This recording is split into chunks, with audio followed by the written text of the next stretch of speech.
সুপ্রিয় দর্শক মন্ডলী, আসসালামু আলাইকুম। 21শে জুলাই মাইলস্টোন ট্র্যাজেডির যে ভয়াবহ ঘটনা এবং পরিণতি, সেটি আমি অনেকটা কাছ থেকে দেখেছি এবং ঘটনার কিছুক্ষণের মধ্যেই আমি সেই স্পটে পৌঁছাই। আমি জানি না দুর্ভাগ্য কিনা সৌভাগ্য, আমি যেখানে ঠিক ঘটনাটি ঘটে তার অনেকটা কাছেই 1-1.5 কিলোমিটারের মধ্যে অন্য একটি অনুষ্ঠানের শুটিং করছিলাম। তো হঠাৎ করে আমি শুনি যে আমার খুব কাছাকাছি একটি প্লেন ক্র্যাশ করেছে মাইলস্টোন স্কুল অ্যান্ড কলেজে। আমি সাথে সাথে সেখানে ছুটে যাই এবং আমি সারা দিন সেখানে ছিলাম। আমি গভীর রাতে বাসায় ফিরি, অর্থাৎ কিছুক্ষণ আগে বাসায় ফিরি। দর্শক মণ্ডলী, আমি সেখানে দেখেছি অনেক কিছু যেটি আপনারা দেখেননি। আমি আরো অনেক কিছু প্রত্যক্ষ করেছি। আমার কাছে মনে হয়েছে যে সকল বিষয়গুলো সকল মিডিয়ায় কিংবা সকল নিউজে আসেনি এবং আপনারা অনেকেই বিভ্রান্তির মধ্যে রয়েছেন। যেমন ধরুন, অনেকে বলছে যে এখানে আসলে 19 জন, 20 জন কিংবা 22 জন মানুষ মারা গেছে। আমি প্রথম ধাক্কায় অন্তত 12টি কিংবা তার চেয়ে বেশি লাশ পড়ে থাকতে দেখেছি এবং কিছু মানুষকে দেখেছি সে লাশগুলোকে নিয়ে যেতে এবং গুনতে। পরবর্তীতে আমরা খবর পেয়েছি আরো বেশ কয়েকটি ক্লাসরুমের মধ্যে অনেকগুলো লাশ ছিল। কিছুটা আমরা অনেক দূর থেকেই প্রত্যক্ষ করছিলাম। কোন স্টুডেন্টরা আমাদেরকে জানিয়েছে যে আমি এমন ক্লাস দেখেছি 2-3টি ক্লাসরুম, যে ক্লাসরুমের মধ্যে একজনও বেঁচে নেই, তারা সবাই নিহত হয়েছেন। কথা হচ্ছে এক একটা ক্লাসরুমে 40-50 জন স্টুডেন্ট থাকার কথা। যদি তাই হয় তাহলে লাশের সংখ্যা এত কম কিভাবে হয়?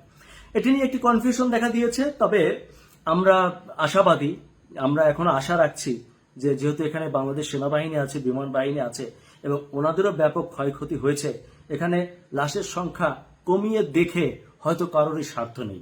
তবুও প্রত্যাশা করব যে লাশের যে সঠিক সংখ্যা সেটি নির্ধারণ করে আপনারা জাতির সামনে তুলে ধরবেন। মনে রাখবেন, তা না হলে এই জাতি কিন্তু আপনাদেরকে কাউকেই কোনোদিনও ক্ষমা করবে না। আমরা মাইলস্টোন কলেজে যতগুলো শিক্ষার্থী নিহত হয়েছে, দগ্ধ হয়েছে, স্পটে মারা গিয়েছে, হাসপাতালে মারা গিয়েছে, আমরা প্রত্যেকের পুঙ্খানুপুঙ্খভাবে রেকর্ড চাই। সে কোন ক্লাসে পড়েছিল, তার বাবা মাকে, সে কিভাবে নিহত হলো। এবং আরেকটা জিনিস আমি চাই, আমি জানি যে মাইলস্টোন স্কুল অ্যান্ড কলেজে ডিজিটাল উপস্থিতি কাউন্টিং মেশিন আছে। আমরা জানতে চাই যে ওই দিন স্কুলে কতজন শিক্ষার্থী কে কে কোন কোন ক্লাসে উপস্থিত ছিল এবং তাদের কতজনের মৃতদেহ পাওয়া গেল।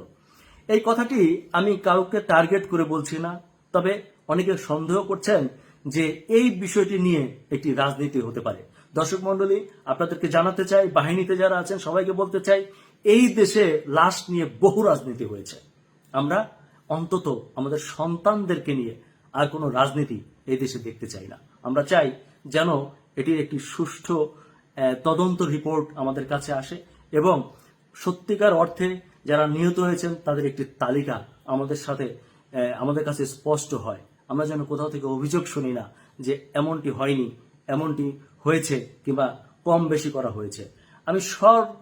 আমি সকল শ্রেণীর, সকল পেশার এবং যারা যে যে দায়িত্বে যেখানে আছেন, বিভিন্ন মেডিকেলগুলো, মাইলস্টোন স্কুল অ্যান্ড কলেজ, আমাদের সেনাবাহিনী, বিমান বাহিনী যারা আছেন, আশা করি আপনারা সবাই মিলে এই কাজটি করবেন। তা নাহলে আপনাদেরকে সবাই কিন্তু দোষের চোখে দেখবে, হয়তো একটা ব্লেম দিবে যেটা করেছে। নিশ্চয়ই আপনারা সে ব্লেম নেবেন না এবং আপনারা সেটা প্রকাশ্যে আনবেন। আরেকটি ভুল ধারণা আছে, আমাদের অনেক ভাই দেখলাম প্রশংসা করে আমাদের যিনি পাইলট ছিলেন তার সম্পর্কে বলেছেন যে উনি চাইলে একটি ইজেক্ট বাটনে চেপে নিজেকে রক্ষা করতে পারতেন, কিন্তু তিনি বাচ্চাদের কথা চিন্তা করে সেটি করেননি, বরং বাচ্চাদের সাথে নিজেও প্রাণ দিয়েছেন। হ্যাঁ, ঘটনাটা ঠিক, কিন্তু আপনাদেরকে জানিয়ে রাখি আমিও স্পটে ছিলাম। আপনাদেরকে জানিয়ে রাখি সঠিক তথ্য হচ্ছে যে পাইলট প্লেন ক্র্যাশের আগেই ইজেক্ট বাটনে চাপ দিয়েছিলেন এবং তিনি প্যারাসুট নিয়ে উপরে উঠে গিয়েছিলেন। আমরা স্পটে সেই প্যারাসুটের বেলুনটিও পরে থাকতে দেখেছি, যার ফলে প্লেন যে ভবনে ক্র্যাশ করেছে প্যারাসুট এবং পাইলট অপর ভবনে ধাম করে পড়ে গিয়ে একটা রুমের মধ্যে ঢুকে অর্ধমৃত অবস্থায় ছিল এবং সেখান থেকে সেনাবাহিনী ওই পাইলটকে উদ্ধার করে এবং সিএমএইচে নেওয়ার পর তিনি মৃত্যুবরণ করেন। সঠিক তথ্য দিন, সঠিক তথ্যের সাথে থাকুন। ধন্যবাদ।